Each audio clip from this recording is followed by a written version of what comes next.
बिस्मिल्लाहिर्रहमानिर्रहीम। Cyber victim highly traumatise होता है।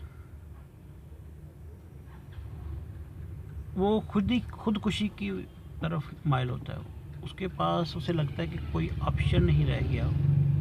और मोस्टली ये विक्टिम लड़कियां ही होती हैं, फीमेल्स होती हैं।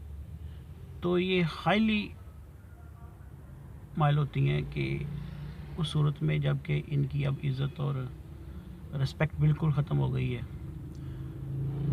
अब उनको उसको रिस्टोर नहीं किया जा सकता। अब ज़िंदगी बेमैनी हो गई है, माशरे में कभी वो बाइज़्ज़त मकाम हासिल नहीं कर सकेगी। तो वो खुदकुशी की तरफ माइल होती है। असल में मेन प्रॉब्लम ये होती है कि उनको अपने घर वालों से ही किसी हेल्प और मदद की तवक्को नहीं रहती। सबसे ज़्यादा ख़तरा उनको अपने घर वालों से होता है। उनको ऐसा लगता है कि कोई और नुकसान पहुँचाए या ना पहुँचा सके, घर वाले उसको नहीं छोड़ेंगे। घर वाले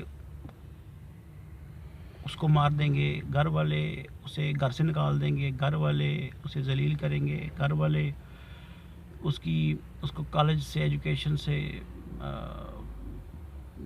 कॉलेज छुड़वा लेंगे, घर वाले इंतहाई परेशान हो जाएंगे, या घर वाले बिल्कुल ही इनडिफरेंट हो जाएंगे। तो चूँकि ये अपने माशरे का जो सेट पैटर्न है वो इस तरह से है कि यहाँ पे हम औरतों को माशरे की गैरत बनाया हुआ है। बिल्कुल गैरत है, लेकिन उसकी इज़्ज़त बचाना असल गैरत है।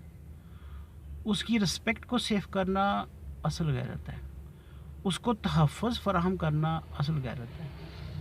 हमेशा अक्सर होता है, हमेशा ही होता है कि कोई साइबर क्राइम विक्टिम फ़ीमेल जब रब्ता करती है तो अपनी किसी फ्रेंड से, अपने किसी कज़न से, अपने किसी थर्ड पर्सन से वो बात पहले करवाती है। और वो चूँकि इतनी ट्रामाटाइज़ होती है कि वो खुद से बिल्कुल ही बात करने के काबिल नहीं होती, एक्सप्लेन करने की काबिल नहीं होती। कंटेंट ही ऐसा होता है, सिचुएशन ही ऐसी होती है, वो कैसे खुल के अपने बारे में अपनी प्रॉब्लम बताए। तो उसको किसी का सहारा लेना पड़ता है। तो वो हमेशा थर्ड आउट ऑफ फैमिली से रब्ता करवाती है, उससे शेयर करती है। और वो घर वालों को कतन नहीं बताती इस प्रॉब्लम के बारे में। हालांकि उसको ऐसी सूरत में घर वालों का एक मजबूत सहारे की ज़रूरत होती है। और घर वालों के बारे में उसका प्रिजम्पशन ही होती है कि जो ही वो इस प्रॉब्लम के बारे में जानेंगे, वो बिल्कुल इसको समझने को तैयार नहीं होंगे, बल्कि वो रिएक्ट करेंगे। और वो इतना इनडिफरेंट रिएक्ट करेंगे कि वो उसकी जान ले लेंगे, वो उसको इसके लिए बिल्कुल इनडिफरेंट हो जाएंगे, उससे कतई तल्लुक़ कर लेंगे। तो वो ये रिस्क लेने को तैयार नहीं होती। और अब उसके पास एक ऑप्शन होता है कि अब चूँकि मेरे पास कोई और अपनी रिस्पेक्ट को रिस्टोर करने का वे नहीं है, तो मैं खुदकुशी कर लूँ। मैं इस प्रॉब्लम से निजात पा ही तरह सकती हूँ कि मैं खुदकुशी कर लूँ, मैं सुसाइड कर लूँ। खुदा के लिए आप अपने बेटियों को, अपनी फ़ीमेल को ये बावर करवा दें, ये उनको यकीन दहानी करवा दें कि बेटा आपको कहीं ज़िंदगी में ऐसी प्रॉब्लम फेस हो या ऐसे किसी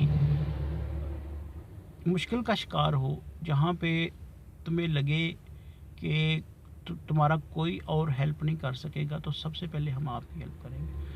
सबसे पहले तुम्हारा बाप हेल्प करेगा, सबसे पहले माँ हेल्प करेगी, सबसे पहले भाई हेल्प करेगा, सबसे पहले बेटा हेल्प करेगा, भाई हेल्प करेगा। तो अगर ये आप थोड़ा सा ट्रेंड, थोड़ी सी अपनी फैमिली में ये एक यकीन दहानी करवा दें, तो आप अपनी ही इज़्ज़त बचाएंगे। आप अपना घर का फ़र्द की इज़्ज़त बचाएंगे, आप अपने घर के फ़र्द की जान बचाएंगे, आप ओवरऑल अपनी फैमिली की रिस्पेक्ट को सेव करेंगे। उसके मर जाने से, उसके सुसाइड करने से आपकी रिस्पेक्ट रिस्टोर नहीं होगी। हाँ, उसकी रिस्पेक्ट रिस्टोर करने से आपकी रिस्पेक्ट होगी। अल्लाह हाफ़िज़।